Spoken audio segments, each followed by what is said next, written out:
नमस्कार, आज के मुद्दे में आप सभी का स्वागत है। मैं हूं आदित्य नामदेव। भाजपा नेताओं की मौत की चीख बस्तर के बीहड़ों से निकलकर संसद की दहलीज तक पहुंची तो छत्तीसगढ़ में माहौल गरमाना ही था। आरोप प्रत्यारोप का जो सिलसिला टीवी स्क्रीन पर पिछले एक सप्ताह से नजर आ रहा था, बीजेपी के तल्ख तेवर आज सड़कों पर वैसे ही नजर आए। बीजेपी ने रायपुर से लेकर बिलासपुर और सरगुजा से लेकर बस्तर तक बीजेपी नेताओं की टारगेट किलिंग के मुद्दे पर भूपेश सरकार को जमकर घेरा। हालांकि खामोशी कांग्रेस ने भी नहीं ओढ़ी और जमकर पलटवार भी किया। मुख्यमंत्री भूपेश बघेल ने तो इस प्रदर्शन को जनता को परेशान करने वाला पॉलिटिकल स्टंट करार दे दिया, तो दूसरी तरफ भाजपाइयों ने प्रदर्शन की आड़ में सड़क पर पीसीसी चीफ मोहन मरकाम को ही घेर लिया। मुद्दों की लड़ाई से ज्यादा आज कांग्रेस ने इस पूरे आंदोलन को जनता के साथ परेशानियों को जोड़कर बीजेपी को कटघरे में खड़े करने की कोशिश भी की। आज का प्रदर्शन क्या भाजपाइयों के तेवर का ट्रेलर है? क्या चुनाव तक यही तेवर बरकरार रहेंगे? क्योंकि भाजपा नेता गाहे बगाए ही मौके पर सड़कों पर नजर आते हैं और फिर चुप्पी साध जाते हैं। आज हम चर्चा बीजेपी के उन नेताओं की रणनीति पर भी करेंगे, हम चर्चा भाजपा के तेवर पर करेंगे और साथ ही साथ कांग्रेस के पलटवार पर भी तहकीकात करने की कोशिश करेंगे कि क्या पॉलिटिकल शो पूरी तरह से अब ऑन हो चुका है। चर्चा इन्हीं सियासी मुद्दों पर, हत्या पर हल्ला बोल। चलिए पहले आपको अलग अलग जिलों की तस्वीरें दिखाते हैं, अलग अलग विधानसभाओं की, किस प्रकार से आज भारतीय जनता पार्टी के कार्यकर्ताओं और नेताओं ने सड़क जाम किया, चक्का जाम किया। चलिए पहले आपको तस्वीरें दिखाते हैं।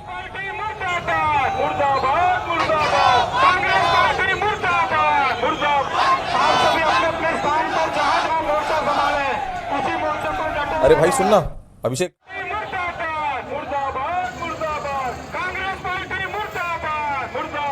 पार्टी के कार्यकर्ताओं को टारगेट कर उनकी राजनीतिक हत्याएं करा जा रही है, परंतु हमारे कार्यकर्ताओं के यह साजिश बेकार नहीं जाने वाली है। पूरे प्रदेश में इस सरकार के खिलाफ यह जो माहौल बन रहा है, तो सरकार अब समझ के रखिए, छत्तीसगढ़ और नक्सलवाद पूरे प्रदेश से खत्म हो रहा है और जिस प्रदेश की सरकार में आई है पूरा तो देखा आपने अलग अलग विधानसभाओं की तस्वीरें, ये तस्वीरें हम आपको आगे भी दिखाते रहेंगे। चलिए पहले सुन लेते हैं इस पूरे विषय पर क्या कुछ कहा पक्ष और विपक्ष के नेताओं ने, फिर इस कार्यक्रम को आगे बढ़ाते हैं। भारतीय जनता पार्टी को डराना चाहती है, भय पैदा करना चाहती है और डरा कर ये बताना चाहती है कि आने वाले 8 महीने बाद होने वाले चुनाव में भारतीय जनता पार्टी कार्यकर्ता ना निकले, ये एक उनका लक्ष्य है। और भारतीय जनता पार्टी कार्यकर्ता डरने वाला नहीं है। पूरी ताकत के साथ उन शहीदों का नाम लेकर हम मोर्चे पे डटेंगे और इसके आतंक और भय के खिलाफ लड़ेंगे। वो बिल्कुल गलत है। मैं तो आंकड़े सहित बताने को तैयार हूँ कि भारतीय जनता पार्टी कितने नेता और कार्यकर्ता को सुरक्षा दी गई है और कांग्रेस की कितने नेताओं को सुरक्षा मिला हुआ है, ये मैं स्पष्ट कर सकता हूँ। लेकिन इस मामले में भी ये लोग बात नहीं करेंगे। लेकिन अभी जो घटना हुई है बिल्कुल उसकी हम निंदा करते हैं। नक्सली कमज़ोर हो चुके हैं, सिमट गए हैं और इस प्रकार से ये वारदात किए हैं जिसकी मैं निंदा करता हूं। लेकिन भारतीय जनता पार्टी राजनीतिक लाभ लेने के लिए ये पूरे प्रदेश में इस प्रकार से जनता को परेशान करने के लिए चक्का जाम का आयोजन किए हैं। तो सुना आपने क्या कुछ कहा पूर्व मुख्यमंत्री डॉक्टर रमन सिंह ने और उसका क्या जवाब दिया वर्तमान छत्तीसगढ़ के मुख्यमंत्री भूपेश बघेल ने। चलिए चर्चा को आगे बढ़ाते हैं। हत्या पर हल्ला बोल। हमारे साथ बातचीत करने के लिए 3 बेहद खास मेहमान मौजूद हैं। हमारे साथ अनिरुद्ध दुबे जी हैं, वरिष्ठ पत्रकार हैं, मैं बहुत स्वागत करता हूं, मेरे साथ स्टूडियो से जुड़ रहे हैं। हमारे साथ डॉक्टर विनय जायसवाल जुड़ रहे हैं, कांग्रेस के वरिष्ठ विधायक हैं और सबसे बड़ी बात है कि काफी लंबे समय से स्टूडेंट पॉलिटिक्स भी उन्होंने देखी है। डॉक्टर जब थे रायपुर में तो छात्र संघ वहां का चुनाव भी उन्होंने जीता, जूडो के प्रेसिडेंट भी रह चुके हैं। डॉक्टर कृष्णमूर्ति बांधी जी मेरे साथ जुड़े हुए हैं। डॉक्टर कृष्णमूर्ति बांधी पूर्व स्वास्थ्य मंत्री रह चुके हैं, भारतीय जनता पार्टी के कद्दावर नेता माने जाते हैं। बहुत स्वागत करता हूं मैं आप सभी का। सबसे पहले मैं बांधी साहब के पास ही चलता हूं। बांधी साहब, आज के इस प्रदर्शन को किस तरह से आप देख रहे हैं? मैं आपसे सीधा पूछूं तो आज के प्रदर्शन को, भारतीय जनता पार्टी के जो 78 विधानसभाओं में प्रदर्शन हुए, कृष्णमूर्ति बांधी जो लंबे समय तक मंत्री रहे, लंबे समय से विधायक हैं, आज के प्रदर्शन को कितना नंबर देंगे बांधी साहब? देखिए ना, इसमें नामदेव साहब कि यह जो प्रदर्शन भारतीय जनता पार्टी के 2 मुद्दों को लेकर के था। पहला मुद्दा जो है, बस्तर में जिस तरीके से कांग्रेस नक्सलियों से के साथ साठगांठ करके ये हत्याओं का दौर किया है वो एक, और दूसरा छत्तीसगढ़ में बढ़ते अपराधों को लेकर के है। ये दोनों विषय पर सरकार को चेताने के लिए कि जिस राज्य, एक छोटा अपना राज्य है, इस राज्य में जिस तरीके से अपराध बढ़ रहे हैं, हत्याएं बढ़ रही, बलात्कार बढ़ रहा, महिला उत्पीड़न बन रहा, अनुसूचित जातियों पर अत्याचार हो रहा है, इसके नेशनल क्राइम ब्यूरो से अगर हिसाब से देखा जाए तो हम किसी में 1 नंबर में हैं, किसी में 4 नंबर में हैं, किसी को 5 नंबर में। अब समझ ले कि हम बिहार से भी आगे जा रहे हैं अपराध के क्षेत्र में, उत्तर प्रदेश से हम भी आगे जा रहे हैं, छत्तीसगढ़ से भी, महाराष्ट्र से हम आगे जा रहे हैं। क्या हमारे इस राज्य, शांतिप्रिय राज्य में इस तरीके से अपराध होनी चाहिए और सरकार मौन बैठी है और हम कुछ ना बोले? हम तरह तरह के अलग अलग तरीके से हम बातचीत करते हैं, लेकिन सरकार जो है, सरकार अहंकार में जी रही है। सरकार को एक कहीं ना कहीं भ्रम है। दूसरी चीज इसमें, एक तरफ तो नक्सलाइट है, हम जिस तरह से बस्तर में काम कर रहे हैं, हमारे नेता जो हैं डी पुंदेश्वरी वहां प्रयास कर रहे हैं, जेपी नड्डा हमारे राष्ट्रीय अध्यक्ष जी कार्य कर रहे हैं, हम लोग हमारे संगठन के कर रहे हैं। इस तरीके से लोगों के जाके बीच में हमने विशेष प्रयास कर रहा है, और निश्चित तौर इस प्रयास में जनाधार बढ़ रहा है और कांग्रेस का जनाधार घट रहा है। अब भारतीय जनता पार्टी के जनाधार बढ़ते हुए जनाधार में इन लोगों ने हमारे बीच में भय बनाना चाहते हैं, हमारी हत्याएं करके भय बनाना चाहते हैं, लोगों को भ्रामक करते हैं, दहशत में रहना चाहते हैं, दहशत में कांग्रेस रख करके करना चाहती है। क्या ये उचित है? और हम ना बोले? कांग्रेस की ये जो, कांग्रेस को समझ में आना चाहिए, कांग्रेस की जिस तरीके से किसी के आड़ में गुंडागर्दी कर रही है, निश्चित तौर पर छत्तीसगढ़ के सौहार्द को बिगाड़ने का काम कर रही है। कांग्रेस की जो सरकार है, कांग्रेस की सरकार है, जिस तरीके से भूमिका में अभी है, केवल अहंकार की भूमिका में है, अहंकार के बिना मुद्दों से भटकाने की बुद्धि है। जी जी, विनय जायसवाल जी मेरे साथ जुड़े हुए। विनय जायसवाल जी, परेशान तो जनता होती, बिल्कुल सही बात है, प्रदर्शन अगर होगा, चक्का जाम होगा, परेशान जनता होगी। पॉलिटिकल पार्टियां अपना हित साधती हैं, जनता को कोई मतलब नहीं है। बीजेपी के नेताओं की हत्या हुई, ना जनता कोई सड़क में, भारतीय जनता पार्टी कार्यकर्ताओं ने जाम किया। निश्चित तौर पर आप लोगों के समय भी हमने देखा है, जब 13 से 18 के समय आप लोगों ने बहुत सारे चक्का जाम किए। चाहे कांग्रेस का प्रदर्शन हो, चाहे आपका प्रदर्शन हो, तो जनता को सहूलियत होती है। भारतीय जनता पार्टी का प्रदर्शन हो तो जनता को दिक्कत होती है। मुख्यमंत्री का बयान को आज किस तरह से देख रहे हैं? आप तो स्टूडेंट लीडर भी रहे हैं, अपनी मांगों को लेकर आपने भी लगातार संघर्ष किया है। आप जब विपक्ष में रहे तो भी बीजेपी के खिलाफ संघर्ष किया 13 से 18 के बीच में। तो आज जब बीजेपी सड़कों पर है तो जनता को दिक्कत हो रही है। आप लोग जब सड़क पर आए तो जनता को दिक्कत नहीं होती थी क्या, विनय जायसवाल जी? आदित्य जी, बात जो है ना, ये मुद्दों के ऊपर में अगर काम हो, मुद्दों के ऊपर में धरना हो, प्रदर्शन हो, चक्का जाम हो, तो ये बात समझ में आती है। अभी माननीय गांधी जी की जो वक्तव्य को मैं सुन रहा था आपके चैनल के माध्यम से, अभी ये डी पुंडेश्वरी जी का नाम ले डाले कि डी पुंडेश्वरी जी कोशिश करती हैं और हम ये सब काम करते हैं। मतलब अब ये सोचिए कि कितना छत्तीसगढ़ में इनके लिए विकट स्थिति हो गई है कि ये अपने जो राष्ट्रीय प्रभारी हैं, जो राज्य के प्रभारी हैं, उनका नाम तक भूल जा रहे हैं। ये इतने तेजी से छत्तीसगढ़ में प्रभारी बदले जा रहे हैं, इतने तेजी से नेता प्रतिपक्ष बदल रहे हैं, इतने तेजी से यहाँ इनके जो प्रदेश अध्यक्ष बदल रहे हैं। ये बात ढाई साल की खूब बात की है कि अभी ऐसा होगा, वैसा होगा। कांग्रेस में तो ऐसा कुछ नहीं हुआ, लेकिन भारतीय जनता पार्टी के नेताओं की स्थिति ये हो गई है कि जिस प्रकार से माननीय यशस्वी मुख्यमंत्री भूपेश बघेल जी की सरकार जनहितैषी काम कर रही है, तो ये अपने इतने बड़े नेता हैं गांधी जी, ये अपने प्रभारी का भी नाम भूल जा रहे हैं। एक बात, अब इनके मुद्दे पे आता हूं। आप ये बताइए आदित्य नामदेव जी, 15 साल में 118 कांग्रेस कार्यकर्ताओं की शहादत हुई नक्सलियों के द्वारा। 32 शीर्ष नेता जो हमारे प्रथम पंक्ति के नेता थे, उनकी बड़ी शहादत इनके कार्यकाल में हुई। ये इतने बेशर्मी के साथ में उस समय इस्तीफा दे देना चाहिए था रमन सिंह जी को। तो उस समय एक ढकोसला कर रहे थे और नाटक कर रहे थे। आज माननीय यशस्वी मुख्यमंत्री भूपेश बघेल जी की सरकार में जो नक्सलियों की जो स्थिति है वो एकदम सिमट गई है और वो उसको रिटेलिएट कर रहे हैं और कायराना हरकत कर रहे हैं। उसकी हम भी निंदा करते हैं।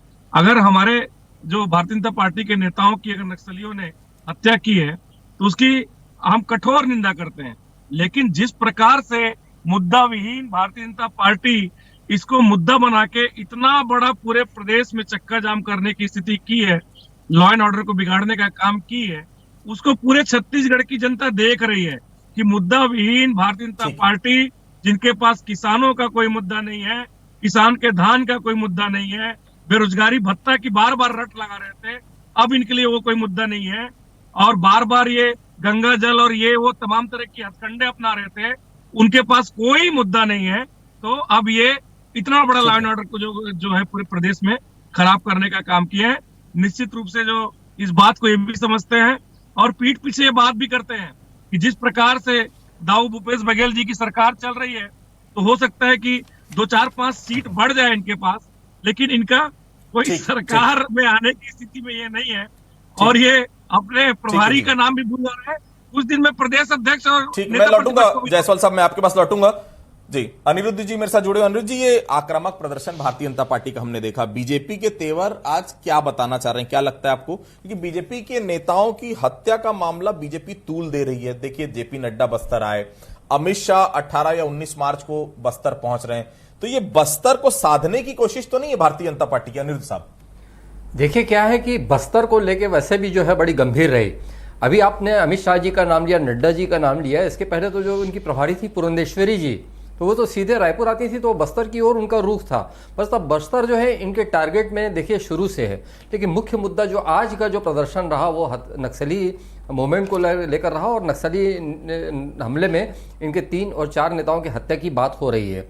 और जहाँ तक कि मेरा मानना है आदित्य जी, नक्सली हमले में जो है भारतीय जनता पार्टी के नेता भी शहीद हुए, कांग्रेस के लोग भी शहीद हुए।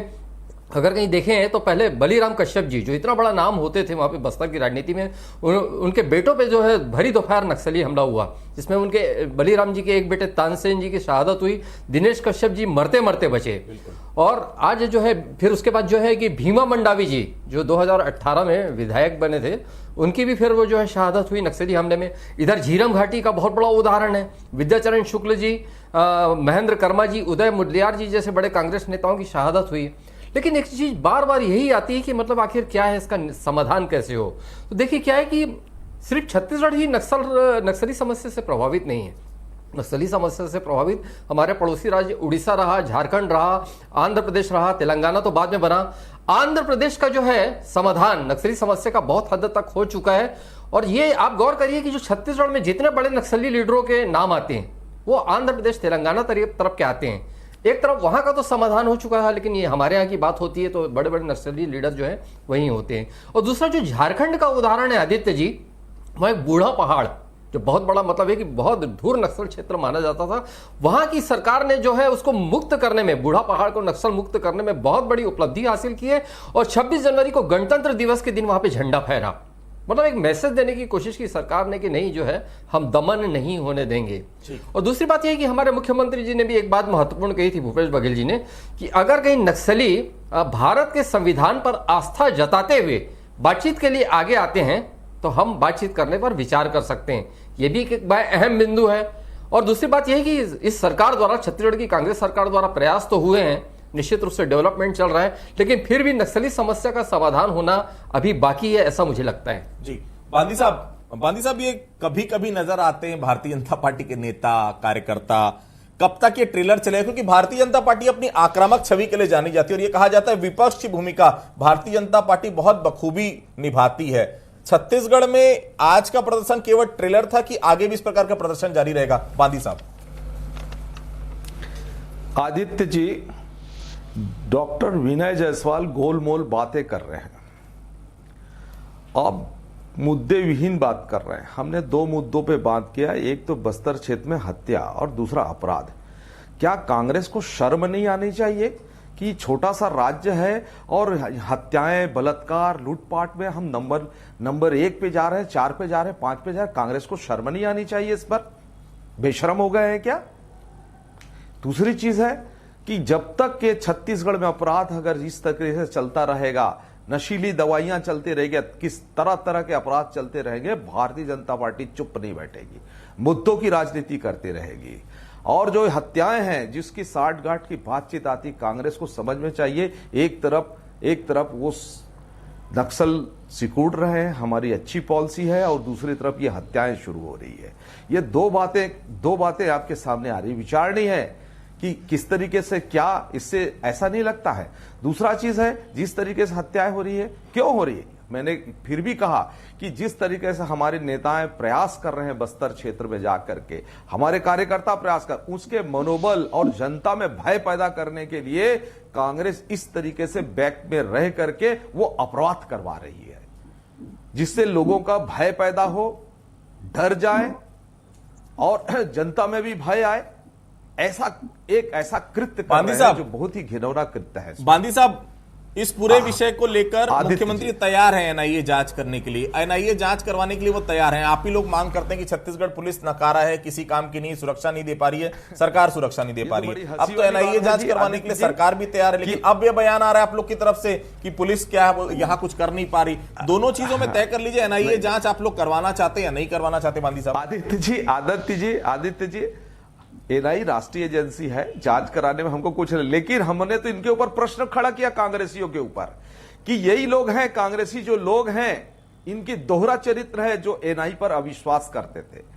झीरम घाटी को लेकर पे एनआई को जिस प्रकार पकड़ा गया उस पर अविश्वास करते थे, ये वही लोग हैं। और आज एनआई की बात करते तो हमको हंसी आ रही। हम तो कहते हैं जांच होनी चाहिए। हम उसकी पुलिस कितने सक्षम है, जिस तरीके से छत्तीसगढ़ में पुलिस की स्थिति बना दिया, मनोबल बना दिया, अपराधियों का मनोबल बढ़ा हुआ है और पुलिस वालों का मनोबल टूटा हुआ है। और उसका परिणाम है कि नेशनल क्राइम ब्यूरो में छत्तीसगढ़ की आपराधिक गतिविधियां कहीं 1 पे है, कभी 2 पे है, 4 पे है, 5 पे ये है। आदित्य जी, अब इसको सरकार को समझ में आना चाहिए, नहीं तो भारतीय जनता पार्टी इस तरीके से छत्तीसगढ़ को अपराध की दिशा में ढकेलने के लिए हम कांग्रेसियों को ठीक कर देंगे हम लोग भी। ठीक है विनय जायसवाल जी, ऐसा तो नहीं कि बीजेपी के तेवर जिस प्रकार से नजर आ रहे हैं, कांग्रेस अचानक बैकफुट पर चलेगी? क्योंकि इस प्रकार के जब प्रदर्शन होते थे तो बहुत करारा जवाब आता था मुख्यमंत्री की तरफ से, कांग्रेस के वरिष्ठ लीडरों की तरफ से, लेकिन इस बार बहुत सदा बयान आया कि जनता को परेशानी हो रही है। ये बीजेपी ऐसा तो नहीं लगता कि पॉलिटिकल माइलेज ले लेगी बस्तर में, इसलिए बहुत सोच समझ के बयान दो, जनता से जोड़ दो? कहीं ना कहीं बस्तर में जिस प्रकार की घटनाएं हुई हैं, बीजेपी सड़क पर है, इसका फायदा बस्तर में तो नहीं हो जाएगा भारतीय जनता पार्टी को? ये तो नहीं सोच रही कांग्रेस? जायसवाल साहब। आदित्य जी, नक्सली हत्या की निंदा कौन नहीं करेगा? और अगर बात षड्यंत्र की है, हत्या के षड्यंत्र की है, और माननीय मुख्यमंत्री जी अगर इस बात को बोल रहे हैं कि इसमें ये एनआईए की जांच करवा ले, केंद्र की सरकार एनआईए की जांच करवा ले, हम उसको स्वीकार करते हैं। तो इसमें क्या गलत कहा माननीय मुख्यमंत्री जी ने? हमारे यहाँ जब इनके शासनकाल में जांच होनी चाहिए, जब हत्याएं होती, जब शहादत हुई, तो उस समय हमको कितना ज्यादा प्रदर्शन करना पड़ा था का इसकी उच्च स्तरीय जांच हो, इसकी सारी इसका पर्दाफाश हो। लेकिन इन लोगों ने उस समय इसके ऊपर में कोई भी कार्रवाई नहीं की। आज बस्तर में सुनील जी, आदित्य जी, 250 स्कूल जो इनके शासनकाल में बंद हुए थे नक्सली क्षेत्रों में, उसको चालू किया गया है। बच्चे वहां पढ़ाई करना स्टार्ट किए हैं। आज वहां जाके देखिए, सड़कों का जाल बिछ गया है। आज हर 100 मीटर में वहां कैंप वहां लगाया गया है, 250 से ज्यादा कैंप वहां लगाए गए हैं। नक्सलियों की हालत आज पतली हो गई है। और अगर नक्सली उसके लिए रिटेलिएट करके अगर ये हत्याकांड किए हैं तो निश्चित रूप से वो निंदनीय है, इसकी निंदा करनी चाहिए।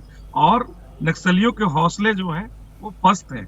लेकिन भारतीय जनता पार्टी के पास, मैंने आपको बताया ना, अभी अपराध की बात कर रहे थे, आप देख लीजिए, उठा के बलात्कार के केसेस देख लीजिए, हत्या के केसेस देख लीजिए, एक्सटॉर्शन के केसेस देख लीजिए, आंकड़े बता दीजिए, वो आंकड़े को बता दीजिए। 36 अभी जो आया है, अभी लेटेस्ट नेशनल क्राइम ब्यूरो का रिपोर्ट आया, उसको पढ़ दीजिए डॉक्टर साहब। सुधरा है ना कि खराब हुआ है। इनके समय हमारा में छोटा राज्य बड़े राज्यों की तुलना में हमारी स्थिति क्या है? रायपुर में ही आप देखिए, जितने भी बड़े जो हमारे महानगर है छत्तीसगढ़ में, वहाँ जिस तरह से इनके जो ड्रग पेडलर थे, भारतीय जनता पार्टी के कार्यकर्ता हुआ करते थे, इनके नेता हुआ करते थे, आज इनके ऊपर कड़ी कार्रवाई हो रही है। तो आज इनके पेट में दर्द हो रहा है, क्योंकि कार्रवाइयां हम ज्यादा कर रहे हैं, ज्यादा कार्रवाई हो रही है। नशे के जो ड्रग पेडलर है उनके ऊपर कार्रवाई हो रही है, जो मध्य प्रदेश से और जो शराब आ रही है उसके ऊपर कार्रवाई हो रही है। तो इनको, इनके जितने भी जो 15 साल में मोटे हुए जो इनके कार्यकर्ता थे, इनके जो नेता थे, उनको परेशानी हो रही है। और जो छत्तीसगढ़ का जो मुद्दा है, जो यहाँ के युवाओं का मुद्दा है, यहाँ के आदिवासी भाइयों का मुद्दा है, यहाँ के किसान भाइयों का मुद्दा है, उसके ऊपर बात करने की स्थिति में नहीं है। और बात करने की स्थिति में नहीं है तो इधर उधर करके और इतना बड़ा जो जनता जो है, जो पब्लिक है, उसको ये डिस्टर्ब कर रहे हैं। ठीक है अनिल साहब, ये जो अभी हालात हैं बस्तर में, एसपी के द्वारा सर्वदलीय बैठक बुलाई जा रही है, एनआईए की एंट्री के लिए शासन भी चाह रही कि एनआईए की एंट्री हो जाए, बस्तर वाले मामले पे जांच कर ले, बीजेपी का प्रदर्शन एक तरफ हो रहा है, कांग्रेस कहां खड़ी है इन तमाम मुद्दों पर? दूसरी महत्वपूर्ण चीज, क्या बीजेपी बस्तर के सहारे जो कार्यकर्ताओं की हत्या हुई है उसके सारे सहानुभूति वोटर्स तो नहीं खड़े कर रही अपनी बस्तर में? दुबे साहब देखिए, जहां तक के है कि मतलब लाइन से भारतीय जनता पार्टी के 3 नेताओं का इस तरीके से मतलब है कि नक्सली हत्या में मारा जाना बहुत दुर्भाग्यपूर्ण है आदित्य जी। और ये देखिए क्या बस्तर का नुकसान, एक समय तो ऐसा था कि भारतीय जनता पार्टी की सारी सीटें जो है बस्तर से आती थी, और माना जाता है कि जो मतलब सरकार बनाने का जो फार्मूला आदिवासी बहुल बस्तर और सरगुजा क्षेत्र में होता है। इसके पहले सरगुजा डिवीजन में अमित शाह जी का एक दौरा हो ही चुका है, ये आपको मालूम है। और दूसरी बात, बस्तर है, संवेदनशील है, तो लगातार वहां पे चल रहा है, चाहे आदिवासी आंदोलन हो, आरक्षण का मुद्दा हो, फिर ये बात हो। तो लेकिन एक चीज यहाँ पे जहां तक के मेरा ये मानना है कि इस मुद्दे को लेकर भारतीय जनता पार्टी आगे बढ़ तो रही है, आंदोलन तो हो रहा है, लेकिन ये जो है अभी जो है करके आप जैसे आपने राजनीतिक लाभ की जो बात की, तो अभी चुनाव को कम से कम 6 महीने बचे हैं। तो अभी ये स्टेप हो सकता है, लेकिन इस स्टेप से उसको बहुत ज्यादा जो है राजनीतिक लाभ मिल जाएगा, ये मुझे नहीं लगता। क्योंकि वहां पे जो है मतलब है कि एक जब भी नक्सली हमला होता है और कुछ होता है, तो वहां पे एक मतलब बहुत क्रोध होता है वहां की जनता के मन में, एक बहुत आक्रोश होता है, और एक मतलब वो ये विद्रोह वाली भी बात आती है, सुनाई देती है। तो और दूसरी बात, प्रशासन वहां पे, पुलिस प्रशासन भी अपने स्तर पर बैठ के कर रहा है, जैसा कि आपने बताया। तो कुल मिला के सीन जो सामने है, तो वो उससे यही प्रतीत हो रहा है कि ठीक है कि वहां पे लेके आक्रामक होना, एग्रेसिव होना भारतीय जनता पार्टी को जरूरी लग रहा है। लेकिन मुझे लग रहा है, जो आपका जो सवाल है कि मतलब राजनीतिक फायदे का, तो मुझे ऐसा लगता है कि अभी बहुत सारे कदम तय करने की जरूरत है भारतीय जनता पार्टी को। जायसवाल साहब, छोटा सा जवाब, ऐसा नहीं लगता कि नक्सली मुद्दे पर विचारधारा जैसी भी हो दोनों ही पार्टियों की, लेकिन एक लय पर आगे बढ़ना चाहिए? आंध्र का हमने उदाहरण देखा, तेलंगाना का उदाहरण देखा, सरकार किसी की बदले, लेकिन नक्सल फ्रंट पर जो नीति तय हो गई वो भी सरकार फॉलो करेगी, आने वाली सरकार भी फॉलो। ऐसा नहीं आपकी सोच दूसरी, बीजेपी की सोच दूसरी, ये ऐसा ही चलता रहा तो समस्या कभी बस्तर से नक्सल समस्या खत्म ही नहीं हो पाएगी। जायसवाल साहब। आदित्य जी, नक्सल समस्या आप खुद देख रहे हैं कि काफी सिमट गया है, और जो हमारे सरकार की जो नीतियां हैं और जो विकास है, नक्सली क्षेत्र में जो विकास है, वो आज दिख रहा है। आज बताने की जरूरत नहीं है कि किस तरह से भारतीय जनता पार्टी के समय अराजकता की स्थिति थी, और पूरे कितने वारदात हुए थे नक्सलियों के, उसकी तुलना में 15% भी छत्तीसगढ़ में हमारी सरकार बनने के बाद कमी हुई, वो ऐसी घटनाएं नहीं हुई। ठीक है, बांदी साहब, छोटा सा जवाब कि ऐसा नहीं लगता कि देखिए झीरम का मामला हमने देखा 25 मई 2013 को कांग्रेस के पूरा शीर्ष नेतृत्व प्रदेश का खत्म हो चुका, भीमा मंडावी की हत्या हमने देखी भारतीय जनता पार्टी के कार्यकर्ताओं की। तो नक्सली किसी के नहीं होते, ना ये तो कांग्रेस के ना तो बीजेपी के, बीजेपी कांग्रेस दोनों को समझना पड़ेगा। कोई दोनों ही दल बैठकर कोई सर्वदलीय इसमें प्लान नहीं कर सकते कि कम से कम बस्तर को तो नक्सली जो आतंक है उससे निजात दिलाई जा सके? बांदी साहब, छोटा सा जवाब। देखिए, एक सर्वदलीय प्रयास होने चाहिए, और अभी चूंकि सत्तारूढ़ में कांग्रेस का है, डॉक्टर रमन सिंह के जमाने में एक प्रयास हुए थे कि एक बंद कमरे में डॉक्टर रमन सिंह ने सबके साथ ओपिनियन लेकर के कैसी स्ट्रेटेजी हो इस पर बातचीत किया गया था। लेकिन जिस तरीके से डॉक्टर रमन सिंह ने प्रयास किया था, वैसा प्रयास कांग्रेस को भी करनी चाहिए। अगर आपकी तो देखिए, दोनों ही दलों को प्रयास करना होगा, क्योंकि बस्तर सभी का है, बस्तर कांग्रेस का भी है, बस्तर बीजेपी का भी है। वही बस्तर जहां पर कांग्रेस ने अपना पूरा प्रदेश का शीर्ष नेतृत्व खोया था, वही भारतीय जनता पार्टी के लिए भी कि अपने सिटिंग विधायक भीमा मंडावी का हत्या का दंश उनको झेलना पड़ा था लोकसभा चुनाव के 2019 के ठीक 2 दिन पहले। तो देखिए, नक्सली किसी के भी नहीं है। बस्तर के मामले पर भारतीय जनता पार्टी हल्ला बोल रही है। निश्चित तौर पर बस्तर में जितने भी कार्यकर्ता है, नेता, उनकी सुरक्षा बढ़नी चाहिए, लेकिन बहुत साफ है कि बस्तर इस बार नहीं, हर बार, पिछली बार भी हमने देखा, इस बार भी हम देखेंगे 2023 में डिसाइडिंग फैक्टर 2023 के विधानसभा चुनाव का बस्तर ही होगा। शायद इसलिए सभी दलों का कंसंट्रेशन केवल और केवल फिलहाल बस्तर नजर आ रहा है। आप सभी लोग हमारे साथ जुड़े, आप सभी लोग का बहुत बहुत धन्यवाद। तो आज के मुद्दे फिलहाल इतना ही, कल किसी अन्य मुद्दे पर फिर से मुलाकात होगी, तब तक के लिए बहुत बहुत धन्यवाद।